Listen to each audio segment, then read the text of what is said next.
हाल ही में कांग्रेस से भाजपा में शामिल हुई किरण चौधरी काफी सुर्खियों में हैं। इसी पर बातचीत करने के लिए हमारे साथ मौजूद हैं विधानसभा अध्यक्ष ज्ञानचंद गुप्ता। सर, कांग्रेस द्वारा किरण चौधरी की विधानसभा सदस्यता रद्द करने को लेकर नोटिस भेजा गया। नोटिस भेजने के बाद एक रिमाइंडर नोटिस भी भेजा गया। उसके बाद क्या कुछ अब तक जो है वो कार्रवाई रही है? देखिए, मैंने पहले भी आपसे बताया था कि जो नोटिस उन्होंने भेजा है उसकी टेक्निकलिटी, उसकी लीगैलिटी के ऊपर हम राय ले रहे हैं और उस राय के आने के बाद ही उसके ऊपर कोई निर्णय करेंगे। जो टेक्निकली और लीगली हमारे पास इंफॉर्मेशन आई है कि ये जो नोटिस उन्होंने दिया है, नोटिस के जरिए कोई भी किसी भी मेंबर की सदस्यता रद्द करने का प्रावधान हमारे एक्ट में, हमारे नियम में नहीं है। वो एक पिटीशन के जरिए ही दाखिल होनी चाहिए। तो क्योंकि उन्होंने पिटीशन नहीं डाली, नोटिस डाला था, इसलिए हमने उसको रद्द किया है। दूसरा, ये जो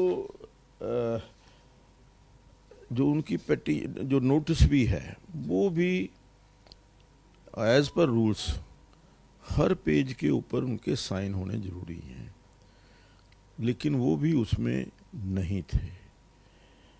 every annexure to be petition shall be signed by the petitioner and verified in the same member as petition। उसके वेरिफिकेशन भी उन्होंने नहीं की थी।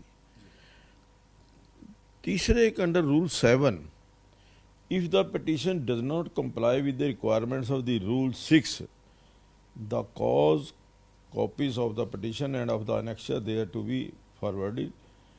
तो उसके मुताबिक ही वो जो पिटीशन है उसी टाइम रद्द की जा सकती है।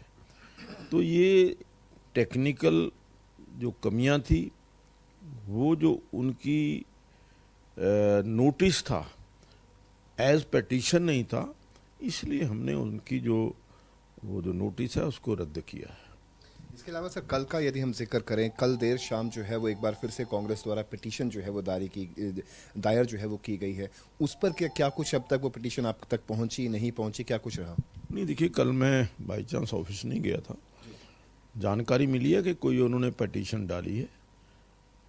जैसा कि हमने कहा कि हम, क्योंकि किसी भी मेंबर की सदस्यता का सवाल है, उसके ऑल एस्पेक्ट्स के ऊपर ध्यान रखते हुए क्या लीगली राइट है, टेक्निकली राइट है, उसके ऊपर भी हम राय लेंगे और राय लेने के पश्चात उचित समय के ऊपर उसका निर्णय करेंगे। सर, अब पिटीशन जिस तरीके से जो है वो दायर कर दी गई है, तो क्या किरण चौधरी को फिजिकली जो है वो हरियाणा विधानसभा परिसर पहुंचकर उनसे जो है वो सत्यापन करवाया जाएगा तमाम बातों का? किसी तरीके का दबाव है या फिर कोई अन्य प्रेशर जो तो नहीं डाला गया? तमाम चीज़ें जो एस्पेक्ट्स रहते हैं उनकी जो है वो फिजिकल के साथ जो है वो सचिवालय विधानसभा के परिसर के अंदर बैठकर जो है तमाम बातें की जाएंगी, क्या कुछ रहेगा?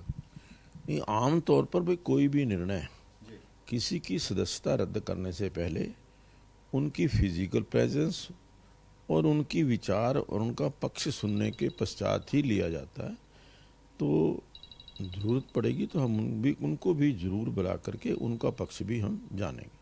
इसके अलावा सर, एक सवाल अगर हम केंद्र स्तर का पूछें कि हाल ही में केंद्र सरकार द्वारा एक बड़ा फैसला लिया गया है कि पूर्व अग्निवीरों को सीआईएसएफ और बीएसएफ में 10% का आरक्षण जो है वो देने का काम किया है।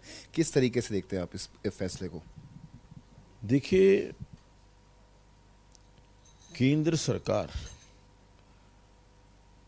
जो हमारी सेना के अंदर भर्ती हो, सेना के अंदर जवान जो लड़ाई लड़ने के लिए जाएं, वो वेल ट्रेंड हों, फिजिकली फिट हों और पूरी तरह से मानसिकता उनकी तैयार हो।